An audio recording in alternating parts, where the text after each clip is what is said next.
What's going on, guys? Welcome to another episode review for Kaiju number 8, season 2. This is episode 3, and with me, as always, I have Blue Spade.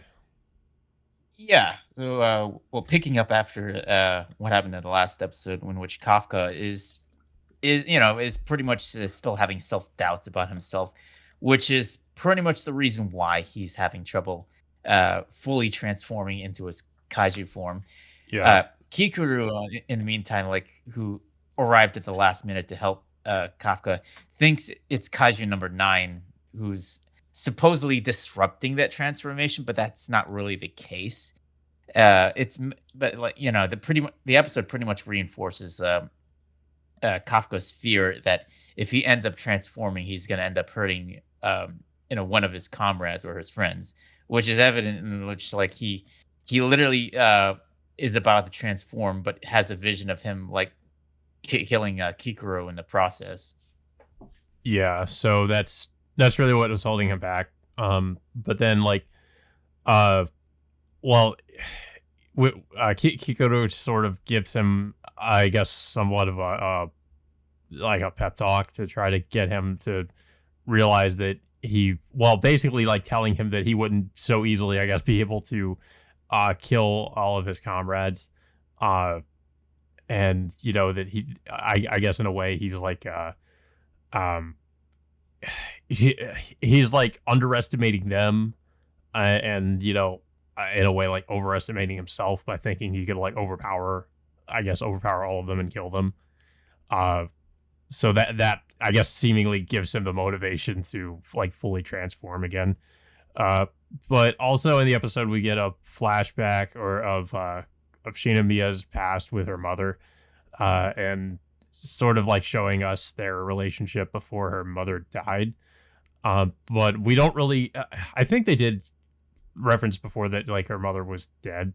But I don't know if we really. I guess maybe later they'll maybe show exactly like what happened to her, because I don't know if they said exactly like how she died. I assume it was obviously like a kaiju, or in some like Yeah, kaiju I operation. I think they referenced this in episode no, not episode. It's near the end of the first season, in which I think it was Kaiju number 6 or 7 Yeah, that yeah, they did that say it was kaiju ended number up. 6.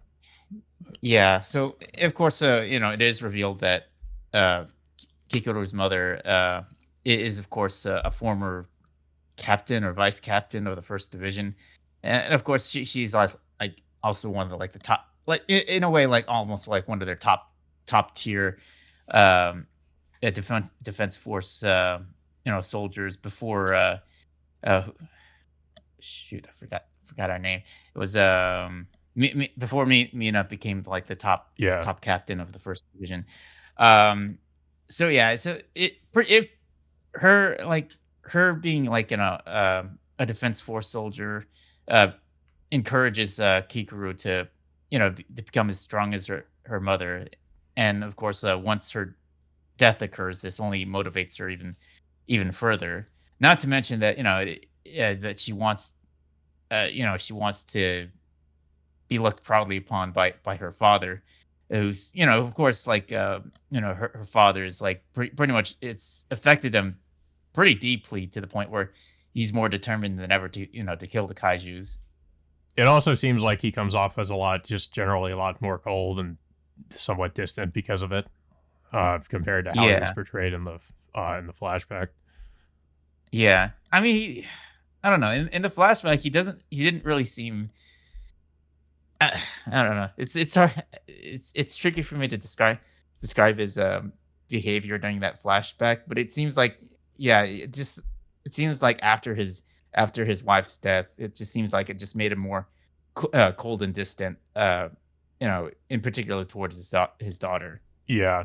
Also, so we see that one of, I guess, the the copies of Kaiju number 9 uh end up getting dealt with by was it Narumi? Narumi, Yeah, yeah. Narumi. He ends up pretty easily like taking him out. It also shows that he has this ability that where his eyes have been uh like genetically like modified in some way with the It's like I don't think it's. him. It's just mainly just the weapon he's Oh, using that yeah, that in it pretty much the way it works is that it of course it's the weapon's made from a kaiju part or something like that, and basically the way it works is that it has the ability to predict an enemy's movement. In particular, like it can predict like what kaiju number 9 is about to do before he has a chance to react to any of the attacks that Narumi is about to inflict on him. yeah. Um, yeah, so that way he's able to pretty easily anticipate most of what he's about to do. Um, and and also we see, of course, that once Kafka is able to successfully transform back into Kaiju number 8, he we see like a lot of, he's way more agile than he was before, and he can do a lot more. He can generally do a lot more things that as opposed to like what he could do originally, um, because he's, I guess in a way, because he's not really holding back.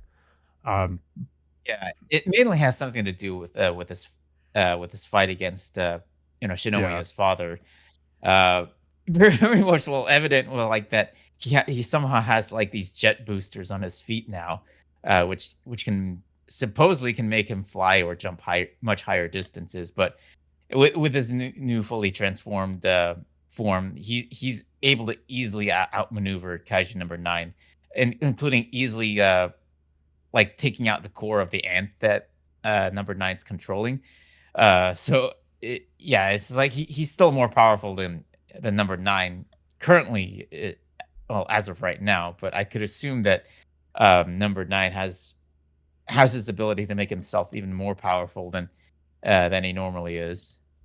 yeah. I don't know. I thought it was pretty good. It was definitely.